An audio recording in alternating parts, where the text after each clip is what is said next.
nós já estamos de volta no quarto e último bloco do Roda de Entrevista, que recebe hoje aqui no estúdio a Tenente Coronel Silvana Rosa. E a gente está falando de um tema bastante polêmico e importante, que é a Lei Maria da Penha. Ela vai completar 10 anos esse ano e eu queria perguntar para a senhora quais são os números atuais que se tem de violência. Olha, o Silvano chegou numa estatística de que o Estado é o quarto Estado mais violento em relação à mulher. E nós hoje já estamos com mais de 700, quase 800 visitas a mulheres que são vítimas de violência nesse 1 ano de existência da patrulha. Mas assim, o forte que a gente pode falar é isso, é a questão da redução, que ela é impactante, eu acho que ela mostra uma realidade diferenciada em relação aos outros estados, e a nossa expectativa é que isso diminua mais ainda. Diminuir é difícil, porque é uma questão também cultural, mas a gente está trabalhando, a gente faz palestras em escolas. Hoje mesmo, Dia da Mulher, nós temos a patrulha em 2 escolas, tanto agora no período da manhã quanto no período da tarde, falando, porque a gente tenta mostrar para a criança o que é possível, o que é impossível, e dentro disso aí, o que ele visualizar em casa não é o que ele vai repetir na vida dele. Quebrar aquele ciclo que a senhora falou antes. Isso, quebrar o ciclo, porque às vezes ele vê a violência em casa e ele acha que isso é normal. Não são todos os lares, graças a Deus, né? Então a gente tem... Mas a maioria dos lares hoje, eles não têm essa violência, mas ainda existe, então, que a criança, principalmente das periferias, elas têm mais contato com a violência. Então, hoje a gente faz esse trabalho de divulgação, de apoio. A doutora Rúbia, do Ministério Público, relacionado à mulher, ela nos apoia nesse sentido também, sempre nos orientando, nos passando várias cartilhas, várias apostilas. Hoje, no decorrer do dia, a patrulha estará distribuindo cartilhas e panfletando também, vários panfletinhos, mostrando que é possível quebrar esse ciclo, como disse a Carla, a segunda Carla, né? É possível quebrar esse ciclo e é possível a gente dar uma reviravolta nessa violência contra a mulher. Basta a gente se posicionar. A gente sabe que o crime de homicídio, o crime de latrocínio, ele não tem hora. Então, é um dos 2 crimes que são mais difíceis de se controlar. O latrocínio você ainda pode até vigiar, mas o homicídio não, e o feminicídio também, porque depende muito da vontade do agressor. E às vezes ele está em casa... Uma simples fala, desliga essa televisão porque esse jogo não então essa novela também não me agrada. Então isso aí já vira uma briga, e dessa briga, uma briga simples, corriqueira, coisa que acontece todos os dias nos lares brasileiros, pode se tornar um feminicídio. Então a gente tem essa discussão sempre e a gente sempre mostra. Então a patrulha atua também nessa área. Em termos de números, eu poderia te passar isso. Coronel, eu queria aproveitar a senhora aqui, que é um dos seres pensantes ali dentro da corporação, né? Muito obrigada pela colocação, gostei. Me senti grande. Porque a gente pensa assim, mas a mulher está ali dentro, não é como coadjuvante. Na verdade, a mulher está ali como um instrumento, inclusive, para pensar a polícia, para melhorar, para buscar aí soluções. E a gente vê que a polícia militar no Brasil, e não é só aqui em Goiás, passa por um período muito difícil, né? Isso. De credibilidade, de número de oficiais, né, de pessoas ali dentro para atuar, e a gente sabe que a população está crescendo, infelizmente os quadros não, e isso não é uma realidade de um estado, é uma realidade do Brasil inteiro, e vocês sofrem com isso, porque aumenta a bandidagem, o número de bandidos lá fora, e vocês têm que combater a todos, né, com unhas e dentes, né? Agora, como a mulher dentro da polícia, né, tem pensado essa situação atual? Como, né, a senhora, que é uma das mulheres que está ali à frente, né, acima, como no posto de chefia, né, está pensando essa situação para, inclusive, buscar aí melhorar, né, essa proximidade com a população, inclusive, melhorar a cara da PM, né, lá fora. Isso. A gente procura sempre repensar o cenário que nós temos. Para isso, a gente cria várias comissões que vão estudar essa situação, e agora, recentemente, o Coronel Divino Alves entendeu que a saturação seria o ideal, e é o que nós estamos fazendo isso e apoiando essas ideias dele e levando aquilo que a gente acha que a gente pode estar contribuindo. Então, as contribuições são válidas e a gente procura estar apoiando. Eu acho que hoje o investimento que o governador falou essa semana em termos de aumento de efetivo, juntamente com a perspectiva que foi proposta pelo nosso comandante-geral, Coronel Divino Alves, nós vamos ter uma melhoria no funcionamento da máquina, no funcionamento da Polícia Militar. E as modalidades de policiamento que estão sendo intensificadas. A retirada do pessoal administrativo para o serviço operacional, blitz, bloqueio, isso é fundamental. Então, a gente mostra para o comandante que essas atitudes estão sendo apoiadas pela tropa e a gente procura dar o apoio. Então, eu acho que como as sugestões que a gente dá, além do apoio, lógico, né, mas eu falo assim, a gente tem um resguardo. O que a gente pode estar ajudando hoje nesse sentido seria um resguardo, no sentido de todas as ações serem realmente legais, serem propostas e elas serem aceitas principalmente pela tropa.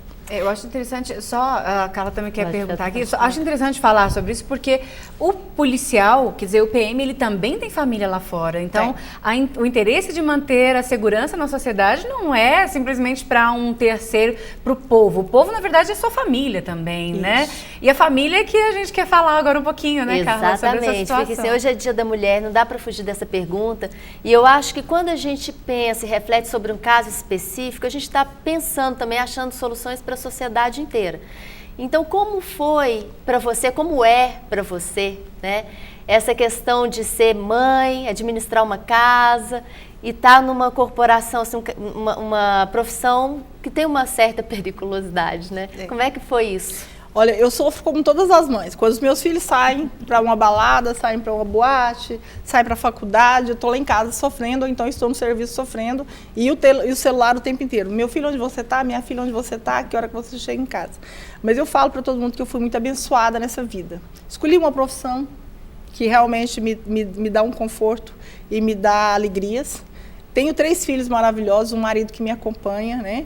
Então, eu tenho hoje a tranquilidade para falar que a minha família é uma família que realmente apoia, porque quando eu não estou presente, eles eles tomam as rédeas da casa e grande parte do dia eu não estou em casa.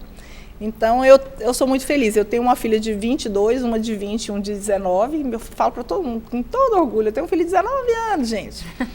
Porque o meu caçula já está com essa idade. Os 3 fazem faculdade e o meu caçula, ele já foi assaltado 5 vezes. Sim. As meninas, elas são mais cuidadosas. Ele é mais tranquilo, mas ele já foi assaltado 5 vezes. Então, como mãe e como profissional de segurança, eu sofro triplamente, porque a vontade da mãe policial é estar do lado do filho na hora dessa agressão, para poder realmente fazer cumprir a lei. Mas a mãe, né, ela agradece a Deus por ele não ter reagido e não ter tomado uma atitude que pudesse levar a se ferir ou alguma coisa nesse sentido. Mas ela não teme que, por exemplo, se na hora de um assalto, né, ou de repente alguém fique sabendo que os seus filhos são seus filhos, né, que a mãe é uma policial, não teme, de repente, aí uma represália por isso? Tenho, aí eu tenho alguns cuidados. Eles não têm nada que caracterizaria que eles têm esse vínculo comigo, nem uma mochila, nem uma camiseta. É uma preocupação que eu acho que todos os pais têm que ter. Eu até não tenho nada no meu carro que seja adesivado, que indique. Não é que eu tenho vergonha da minha profissão, então, cuidado, mas é porque naquele carro eu conduzo a minha família. Sim. Então, se eu estiver só, eu tenho condições de reagir e o máximo, ou seja, tudo que eu vou perder é minha vida. Mas eu acho que como policial, a vida do terceiro é mais doída. Então, se eu perder a vida de um filho, para mim seria difícil. Então, naquele carro que eu conduzo a minha família, eu não coloquei nenhum adesivo que pudesse ter uma conotação. Mas eu ando fardada, né? Meus filhos brigam, mas eu ando fardada, eu ando armada. Tudo que um policial pode fazer. Aqui em Goiás a gente ainda pode fazer isso, né? Em outros estados não tá estamos difícil, podendo né? tanto. A gente já tem alguns cuidados que a gente tem que cuidar. Então, a gente já dá uma olhada em termos de sair do quartel. As tropas especializadas, elas já têm essa doutrina. Elas não entram no quartel fardados, eles se fardam no quartel. Então, essa doutrina está sendo também já difundida em várias outras unidades para resguardar a própria vida do policial, porque a gente que cuida dos outros, então a gente também tem que cuidar da gente. E os nossos familiares, como você falou, a família policial, ela se estende por toda a sociedade. Toda a sociedade, ela é integrante. Então, quando a gente ouve que uma pessoa de bem foi vítima de latrocínio, a gente sente por aquela família. Vem cá, em casa a disciplina assim, é militar, assim, todo mundo bate continência? Meu sonho. Mas eles são os jovens de hoje, né? Tranquilos, de uma certa forma representa aquela geração X, gostam de sair, gostam de baladas, de bares. Então, por mais que a gente fale, olha, não é um local que você tem que frequentar com tantas vezes, mas acaba que aí a mãe também perde um pouco. Porque aí nesse lado eu deixo de ser polícia, vou ser mãe, eu gosto de sentar com eles, conversar, almoçar todo mundo junto, jantar todo mundo junto, ouvir os problemas deles. E com o marido? Porque às vezes a mulher crescer na profissão, ela subir, vamos assim dizer, né, ser mais qualificado, até ganhar mais, porque hoje é muito comum isso na sociedade, né? A mulher receber um salário maior. Às vezes o marido não aceita e a gente vê que muitos se separam por causa disso, né? E em casa, como que é essa relação da chefe? Ele entende. Ele entende que tem dia que eu chego um pouco mais estressada, tem dia que eu chego um pouco mais nervosa, então ele entende. E ele apoia, né? Eu acho que isso que é importante, ele apoiar, porque senão não dá certo. Em relação à carreira, porque até a senhora mesmo disse lá no início que tinha que esperar 2 anos para ter filho, ou tinha que passar a guarda. A senhora teve que... E a senhora hoje ocupou, né? Teve uma evolução na sua carreira, um cargo importante, né? A senhora teve que abrir mão, teve momentos que doeu fazer certas escolhas para poder conciliar e ter essa evolução na carreira? Sim, teve momentos que eu tive muitas dificuldades. Quando os 3 eram pequenos e eu passava muito mais tempo fora. Então eu falo que a infância dos meus filhos, elas foram picadas. Eu vi tudo, né, desde o primeiro dentinho, caminhar, mas havia momentos que eu queria ficar com eles. Eu acho que toda mãe é assim, né? Principalmente quando a gente amamenta, no desmame, para voltar a trabalhar é difícil, a gente não quer, a gente repensa a vida da gente. Será que isso é importante? Será que ele não vai crescer com falta de mãe? Eu passei por todos esses processos. Então hoje eu falo assim, que um pouco da convivência com os meus filhos eu perdi. Agora, perguntar para a senhora, a gente conversou muito, principalmente nos primeiros blocos, como que a personalidade feminina pode ajudar nas ocorrências, né? Mas o que a senhora aprendeu na Polícia Militar, que a senhora levou para a sua vida, não só na família, mas como maturidade, desafios? A disciplina. A disciplina e a questão assim, de ser focada. Então, eu procuro fazer com que os meus filhos, a minha família, seja focada em objetivos. E a família eu amplio um pouco para pai, mãe, sobrinhos, irmãos.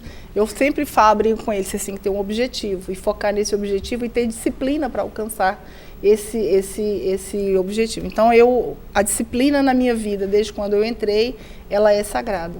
Tudo que eu vou fazer, eu procuro focar e procuro criar uma disciplina para chegar àquele objetivo. Então, eu acho que o que eu vou levar na minha reserva da Polícia Militar é a disciplina. A consciência de que tudo é um processo. Tudo é um processo. Nada você consegue alcançar se não for você criar um processo para chegar ali. E como que a senhora está pensando? A mulher hoje, ela está cada vez mais no crime, né? Quer dizer, quando a senhora entrou, certamente eram mais homens, né? Eram só homens, praticamente, né? Não havia mulheres, e hoje é incrível como a mulher está aí no mundo do crime. Nós, né, que fazemos aqui reportagem todos os dias, sempre tem um homem e uma mulher, ou tem uma mulher, um grupo de mulheres. Sempre tem. Agora, recentemente, vocês conseguiram tirar de circulação aí 2 mulheres que traficavam drogas, né? Na região ali da linha de trem de ferro. E, quer dizer, como? Por quê? Como explicar? Como uma policial, né? Uma mulher da lei explica esse tipo de situação? Nós estamos desesperadas, as mulheres estão querendo tomar o lugar do homem até no crime? Suzane, só fazer um adendo, porque naquele caso de grande repercussão da Natália... Da Natália. Foi uma mulher. A Natália. Foi uma mulher que atirou. Exato. Que atirou. A Natália. Então. A Natália, né, atirou contra a Natália.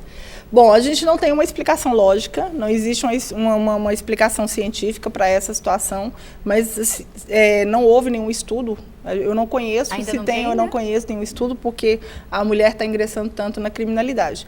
Mas quando a gente quando a gente conversa com alguns colegas que trabalham em presídio, às vezes a mulher o homem que está no presídio, ele induz a mulher a continuar, a perpetuar a sua carreira para que ele tenha uma segurança no presídio. Esse é um fato que a gente conhece. Outros fatos que a gente conhece é que elas começam para acompanhar os relacionamentos que elas têm, seja o marido, o namorado, né? para acompanhar e ter uma vida próxima a ele. E aí a gente percebe que, com isso, as mulheres estão ingressando muito no crime. Hoje, como você citou o caso da Natália, é um caso que realmente mexeu com Goiás. E ela é extremamente fria, né? Ela é muito tranquila. Caso. Você olha no semblante dela, ela é muito... Que é uma coisa diferente. A mulher, ela é muito emotiva, né? Sentimental. E eu acho que ele daria um excelente estudo de caso para psicologia forense, para se analisar. E dali, quem sabe, fosse um banco de dados para a gente poder evoluir num estudo mais aprofundado sobre isso. Porque realmente não existe no Brasil, até onde eu conheço, um estudo sobre o aumento das mulheres na criminalidade. Eu falava agora há pouco sobre a questão de criar uma cultura diferente nas pessoas, né? E vocês têm um trabalho dentro das escolas, né? Quer dizer, o PROERD. Que é o PROERD, vocês lutam com, claro, combate às drogas, né? Mas também fazem uma orientação contra a criminalidade. Crianças, não entrem no mundo do crime, né? Isso de que forma? Quer dizer, a gente consegue mudar mesmo com essas palestras, com esse trabalho, a mentalidade da criança e do adolescente? A transformação das pessoas do Brasil, ela se dá pela educação. Então, quando você tem crianças de 5ª série, que são as que são mais atendidas pelo PROERD, e aí eu faço aqui um elogio público para Major Cláudia, que que não é uma idealizadora, mas é uma propagadora, né? Isso, do PROERD no estado de Goiás. Desde quando nós começamos, ela era tenente, hoje ela já está major. Ela, sempre que possível, ela forma turmas, e as turmas que ela está formando de PROERD está conseguindo levar o ideal dela, porque eles vão realmente pelo prazer de estar na sala de aula e mostrando para a criança que a droga ela leva para o crime, que o crime traz uma repercussão negativa para ela. Então, hoje o PROERD é uma forma que a Polícia Militar tem de mostrar e inserir nas salas de aula o culto do não uso da droga. Então, é um programa inteligente, é um programa proativo, é um programa que realmente dá resultado. Nós temos grandes resultados. Eu acho que ele é muito bom quando você ouve uma criança, mas isso não pode, né? Então, ele falando para o pai, isso não pode, olha, não pode passar um semáforo vermelho, olha, não pode usar droga. Então, quando a gente tem uma criança que ela faz isso, as atitudes do adulto, elas se modificam. Então, a criança, além de ela aprender, ela também ensina. Agora, falando novamente da patrulha, Maria da Penha, tem projeto aí para se expandir? Tá, Goiânia e Anápolis, né? Para onde vai agora? Nós dependemos muito de questões estatísticas, né? Então, hoje a gente fez um estudo, porque a patrulha começou em Goiânia, na região noroeste, que era onde nós tínhamos um número maior de ocorrências, onde as mulheres eram vítimas de violência, e aí nós fomos estudando estatisticamente, e a gente entendeu que Anápolis seria. Nós temos, sim, um decreto governamental que expande para todo o estado, e nós já estamos numa situação que a gente trouxe do Rio Grande do Sul e hoje a gente já expande o know-how para outros estados. Outros estados já estão vindo aqui para copiar o modelo que a gente está desenvolvendo aqui em Goiás. Bahia é um exemplo disso. Ela já veio, já pegou o nosso projeto e já está colocando esse projeto da Patrulha Maria da Penha lá, a Polícia Militar de lá. Então, há uma necessidade de expandir, mas isso vai ser de acordo com as formações que a gente vai ter agora, que a gente vai ter esse novo concurso, a gente já está na academia com mais de 150 policiais sendo formados, então a gente tem essa perspectiva e a gente depende também de uma análise estatística, de uma vontade do próprio comandante-geral de estar olhando com a gente isso aí, ele já é muito aberto e sensível a essa situação, ele já se colocou pronto para isso e a gente tem ainda uma perspectiva. Eu não sei ainda quais seriam as cidades que seriam agraciadas com a patrulha, mas que a gente está em expansão, nós estamos em expansão. E qual é a mensagem que fica, aproveitar o dia de hoje, né, da senhora como mulher, como mãe, como essa pessoa que está no enfrentamento a essa violência, que fica para nós mulheres, não só para nós, mas para os homens também, né? Que eu acho que a mensagem é muito para eles também, para a gente mudar e ter uma sociedade melhor, mais em paz. Eu acredito que como pessoas, como seres humanos, a gente tem uma convivência. Se Deus fez homem e fez mulher, é porque Ele tinha um propósito na vida de cada um. E se a gente tem condições de trabalhar juntos, igual eu vejo aqui no auditório aqui, eu vejo alguns homens, né? Então eu acho que essa simbiose ela é muito favorável no serviço. Se em casa deu certo, também fora. Então a gente tem que se aceitar, absorver as diferenças, que elas realmente existem. O homem tem a força física, a mulher sangra todo mês, então eles têm que entender esse lado. A mulher gesta uma criança, ele ajuda nessa gestação, mas então essas diferenças é que fazem que o convívio seja salutar. Então o que eu deixo hoje, a mensagem que eu deixo é isso: vamos nos aceitar nos nossos serviços, aceitar as nossas diferenças, as nossas peculiaridades e dentro disso aí desenvolver um trabalho, porque no caso da Polícia Militar, quem lucra é a sociedade, que é o nosso cliente. E se a sociedade amanhã falar assim, não, eu não quero Polícia Militar, nós não vamos desistir. Então, para que a gente exista, a gente tem que ter um convívio harmônico, pacífico e desenvolver um bom trabalho, que é o que se espera da gente. Olha, infelizmente o nosso tempo acabou, mas a gente quer agradecer bastante aqui a presença das minhas colegas jornalistas, a Luzene Gomes da RBC, a Carla Hadi do Olho Comunicação e, claro, a nossa convidada de honra nesse Dia da Mulher, muito obrigada. A Tenente Coronel Silvana Rosa. Muito obrigada. Tá, eu agradeço o convite que foi feito ao meu comando, agradeço ao Tenente Ricardo Mendes, que é o assessor de comunicação social, que levou a proposta de vocês ao Comandante-Geral Coronel Divino Alves e que ele autorizou eu estar aqui. É um prazer estar do lado de mulheres tão fortes, né, tão apoderadas nas suas profissões, e eu me sinto muito bem de estar aqui. E desejo a todas uma boa noite, um feliz dia de amanhã. E como o nosso dia não é só hoje, você pode conferir também aí na programação da TV Brasil Central vários programas com as mulheres na bancada. A reprise do Roda de Entrevista de hoje vai ao ar no domingo às 9 horas da noite. Uma boa noite para você.